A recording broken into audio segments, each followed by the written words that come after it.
the co-main event of the evening, we got a lightweight matchup where we see Gregor Gillespie taking on Brad Riddell.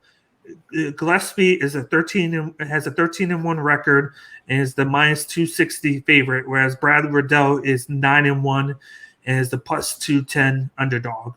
How do you feel about this? Listen, Gregor Gillespie's been out for a while. He's been out fishing for the past couple of years. Everybody was asking the question on about Gregor Gillespie if he was going to come back, even come back and fight. That knockout that Kevin Lee put on him was one of the best knockouts of 2020, and it was one of those kind of knockouts where you see a fighter experience his first loss and it be by knockout like that, and then. I saw him in an interview today, and I don't think he could have explained it any better. He said he was glad that he was knocked out.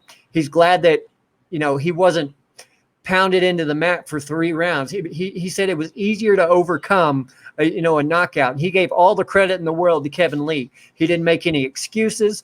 Gregor Gillespie was even, people were comparing him to Khabib because, he's a multiple-time world champion in wrestling. I think around like 2007 to 2009. And, yeah, that's what this guy does. He wrestles you to death. Now, Brad Riddell, he's coming out of City Kickboxing, the same gym that has Adesanya and Kai Car-France and Dan Hooker. So he's coming out of a good gym. He has a 9-1 record. He's on a 6-fight win streak. The one thing to note about those 6 fights is they were all by decision. So he hasn't found a way to get the finish, but he's found a way to get to the judges' scorecards and get the win every in that 6-fight win streak.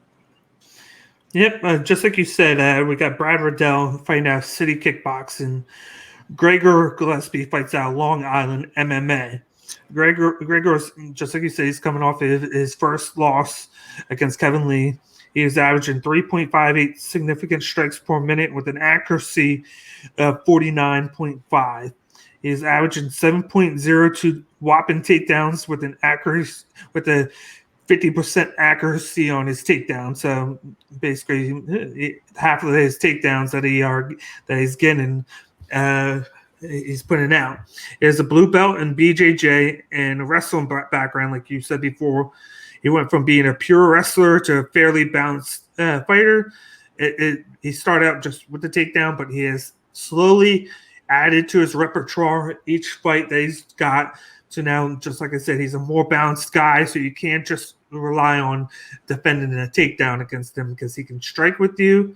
He can go to the ground with you. He can clinch with you. He can do all 3.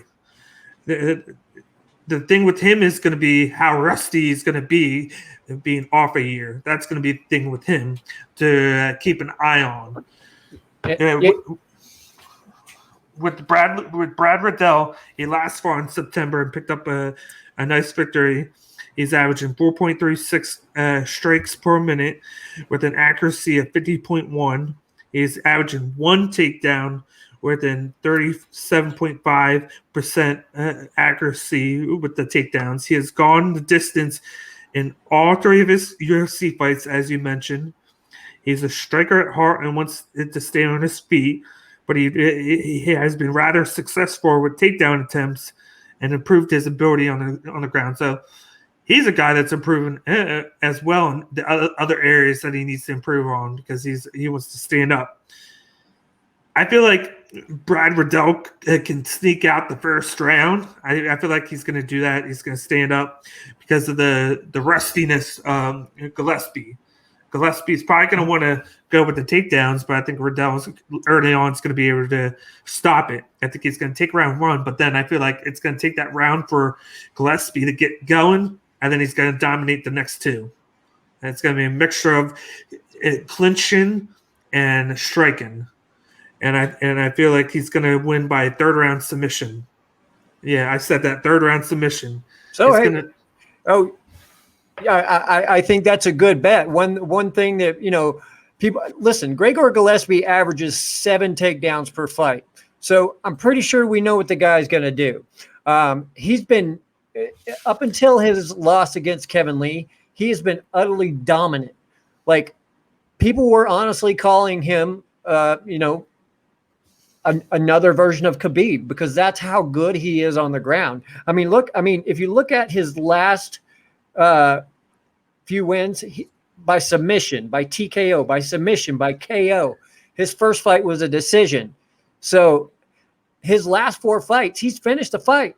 Not only he's not just wrestling these guys to death, but he's finding ways to knock them out. He's finding ways to submit them. That's what we like to see.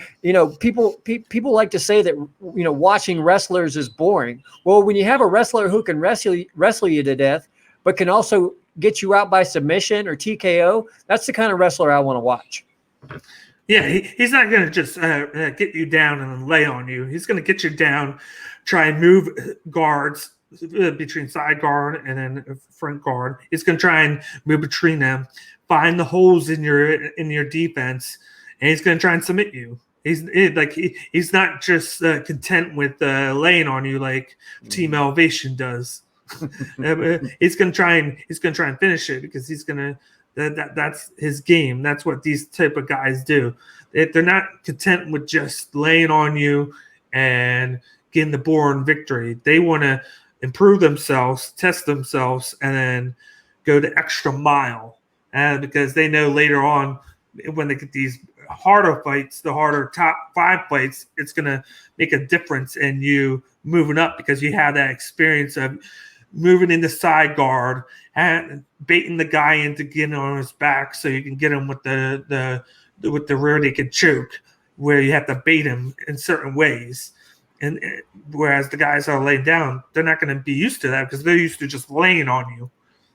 And then I just feel like Gillespie is going to be a sleeper now that he's back. Oh. He's going to be sleeper in that lightweight division that is stacked. I think he's going to come in. He's going to offer some great matchups with these guys in the top 7, I would say, with all these fights are being booked. He's going to be able to, because he's in that, I think, what is he? I think he's 11 or 12. Yeah, I think he's let's take a look here. Gillespie is actually, he's only number 15. Oh, so that's surprising. He dropped. But with the win here, he can move right on up because of some inactivity, so yeah. which is good for him. I think he's going to do this. I feel like he's not going to put up much on him, because Brad Riddell is going to be focused on taking him down all the time. And I feel like he's going to try and get back into a second matchup maybe in like a month or 2. That way, like, you get 2 fights in 2 months, you're back. You're back to a little bit of your former self, because that first fight back is always the hardest, because you don't know how you're going to feel. There's a difference between training and fighting, like a whole difference. But I feel like he'll be able to get this, and I think he's going to get it by 2-1 unanimous decision. And I think this is a perfect matchup for Gregor Gillespie coming back. I mean, I know we haven't really said, much about it, but, ring rust, we don't know how it's going to affect him. Now, when I look at Brad Riddell, I know we've been all talking about Gregor Gillespie. I mean, Brad Riddell, he's on a 6-fight winning streak. He knows how to win. He's going to have the size advantage on Gregor Gillespie. Like, huge. I mean, Gregor Gillespie is not the biggest lightweight, so which makes it, even more impressive to see what he's done against some of these bigger guys. But Gillespie's been out for a year and a half. I mean, I hope he hasn't been out, just been sitting by the river, just fishing, then decided, I'm going to come back and fight again. I don't think that's going to be the case. I think Riddell is a perfect matchup for Gillespie, to get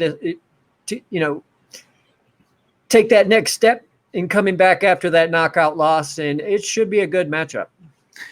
Yep, I definitely agree.